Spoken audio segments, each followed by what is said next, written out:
y'all, it's Maddie from the Itty Bitty Homestead Committee, and today we are in our next episode of the Raising Meat Rabbits series, and today we are going to talk about nest boxes, so let's hop into it. So 27 days ago, you bred your buck and your doe. Today is the day you are going to put a nest box in for your doe to see what she's going to do.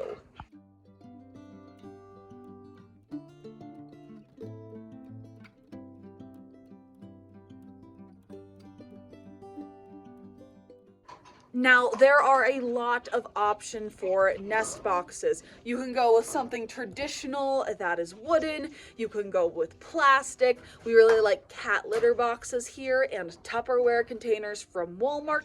There's all kinds of things that you can use for nest boxes.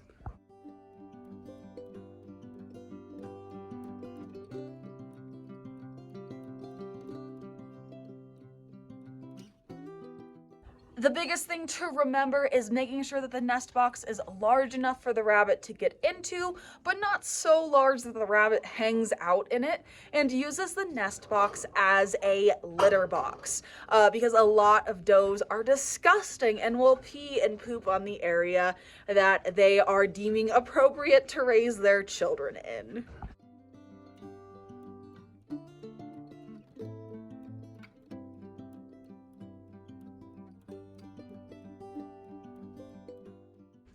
Once you choose the appropriate sized nest box, you're going to fill it with nesting materials. I like to put down a layer of pine shavings, and then I will just stuff it full of either hay or straw, depending on what I have on hand and what the doe really likes. The idea is you want to stuff this as full as you can get it so that the doe can kind of make it into her own.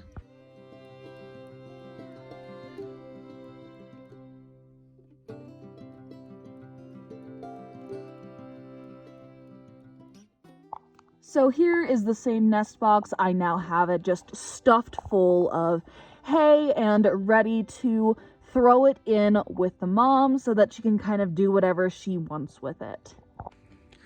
So here is the nest box. It's in with mom. For the next few days, she's going to go up to it. She might eat some of the hay. She might move it around. She's just going to generally prepare for babies if she is pregnant.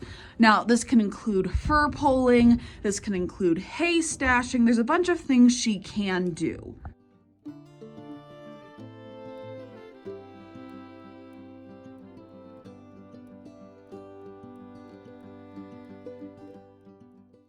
With that being said, there are some mamas that just don't do anything up until either they give birth or right after they give birth. I've had some does where they have never touched the nest box. They have babies in it and then they start nesting around it. So watch your mamas very carefully from day 27 to 31, see what they're doing, and make note of it for the future so you're not panicking in the future. Here's an example of a nest box that we use that is a cat litter box. You're gonna do the same thing where you stuff it full of wood chips and hay and just kind of pack it up and give it to the doe as well. And as you can see, this one is larger than our wooden box, so this works really well for our meat breeds. My smaller wooden boxes I use for my smaller silver foxes and my Rex and mini Rex.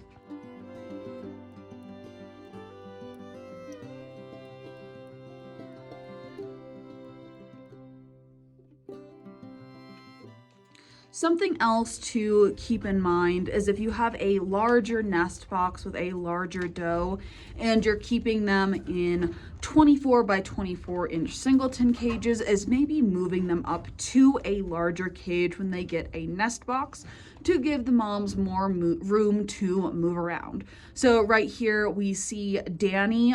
If you've been following her, we've nicknamed her the bitch just because she likes to attack hands. She's getting better though up here. We are doing fantastic. We have gone nearly a month without a lunging incident. She's doing fantastic.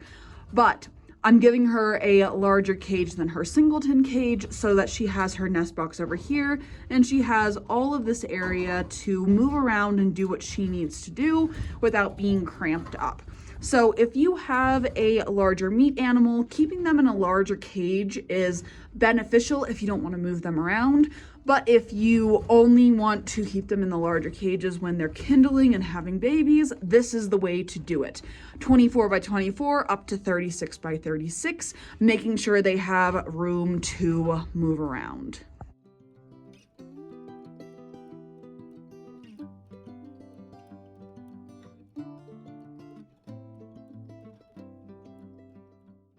But anyway, that's all I have for you. Our next video is going to cover the days going up to birth, some signs to look for, what the heck to do when you have babies, and the first few days of life. So we're getting in there. We're getting here with our Meet Rabbit series. We're just trucking along. I love it, to be honest. And hopefully we'll see some babies really, really soon in the rabbitry, so I have some live demonstrations for you. And it may not be Cookie. Today you saw Vanessa and Danny, but you might see other babies just depending, and then hopefully we can follow Cookie's litter up to Butcher. That's my goal here. But what questions do you have for me in this section of our Raising Meat Rabbits video? And then also, if you have raised meat rabbits before, what am I missing? What do you use for nesting material? What pointers do you have for putting in nest boxes? I can't speak tonight. I would love to hear it. But anyway, I'll see you on the next one.